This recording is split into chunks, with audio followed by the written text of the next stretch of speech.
Can I invite my friend over for a play date, Mom? Sure you can, sweetheart. 1978, and I was 3 years old.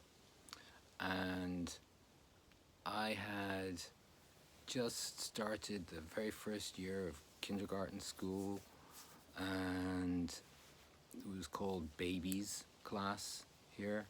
So I was in babies, and one day I told a guy in the class to come to my house on Saturday morning. We have a play date. So that was all great because my mom had said it was going to be okay, so that was fine. So Saturday morning came, and maybe it was early, whatever time it was. It was not, I don't think the whole house was properly awake even at the time. I certainly was still in bed. And there was a ring at the doorbell, and here was the kid.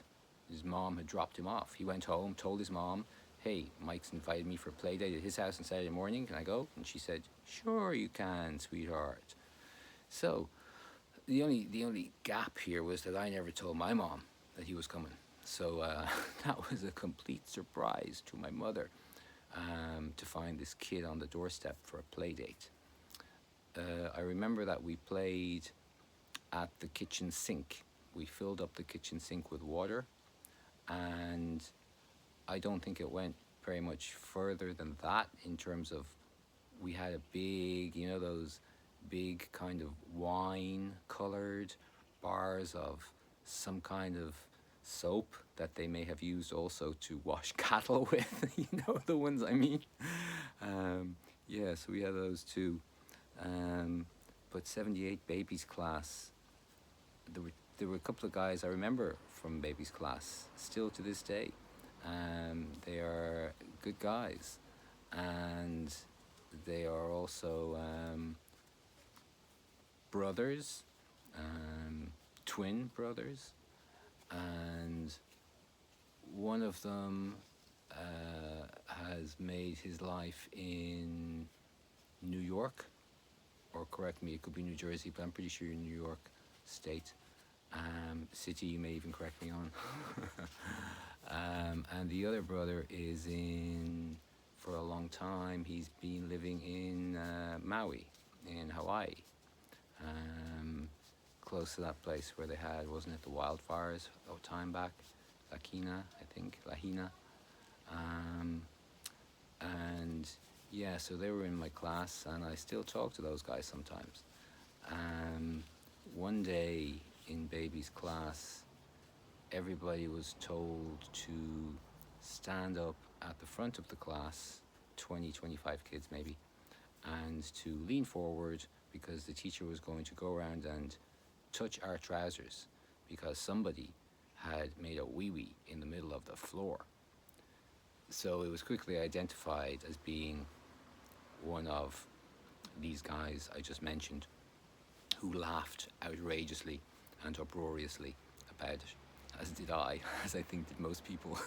The teacher was, I don't know how the teachers felt about it, but that's what that was. There's other things I remember from that year too. We used to play a game in yard where all of the kids would get around a big circle and outstretch hands, and everybody would hold hands, and there'd be one person go in the middle, and everybody would have their hands down so that the person couldn't get out, and from time to time somebody would lift up their arms so there was an escape. I used to love playing that game. That game was really, really good.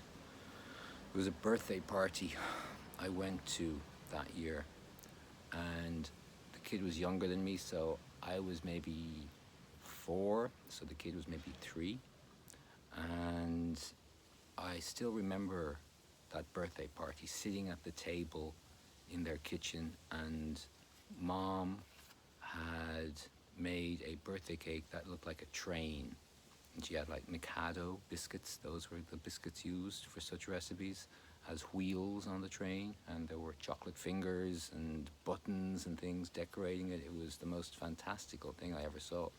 It was yeah, that would have been, I think, 1978. Um, Also, that year would have been the year where my teeth, I can't imagine what they look like, but they all had to get pulled that year. I went to the local hospital. My dentist, I didn't have a dentist, I did now, was there, as was the anesthesiologist. And I still remember the anesthesiologist saying to me, start counting backwards from 10. And I went 10, 9, and that was it. I was out. And when I woke up, I was gummy. And I was angry because I had no teeth all of a sudden. So, as something to pacify me, I was bought, which was something which was possibly the best toy I ever had in my life, which was the Evel Knievel stunt cycle, with the launcher. Oh, what fun I had with that thing. That was amazing. Just spinny wheels, that's all it is, but amazing how they packaged those spinny wheels. I don't think I'd seen much of Evel Knievel. Maybe on a kids show he showed up one of his jumps over the buses or something, but this bike was jumping stuff for me. I was building ramps, jumping from one end of the living room to the other end. It was really, really, really cool toy, and it definitely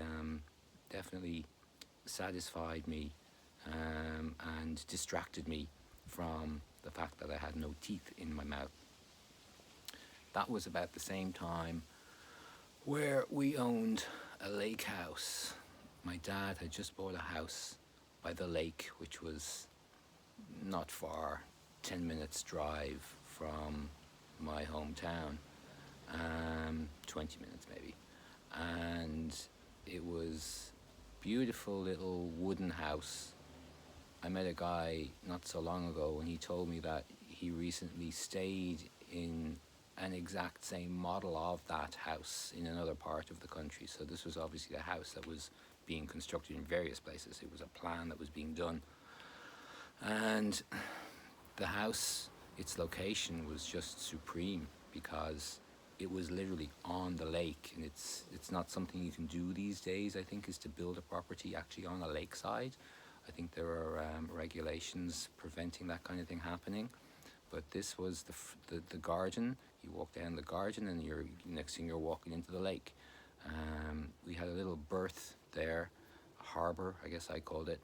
And my dad had built a little artificial island. He's an engineer. He was a great engineer.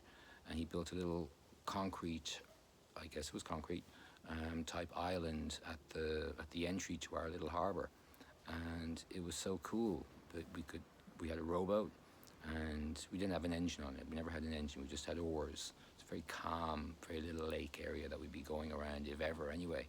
And we used to be able to pull, obviously you'd take the boat up to the edge of the shore, and then we had this big, huge thing, metal with 2 wheels on it, the size to put the boat onto, so then you could haul the boat in. And I used to like to play with this device on 2 wheels without the boat. The boat stayed in the water. I don't think the boat ever came out of the water. But I used to pull this up and down the garden. And one day, you know how those things, you can manipulate them? I was a very small kid. I could manipulate it. It's got wheels. I can push it around, pull it around. And then it tipped over on my thumb.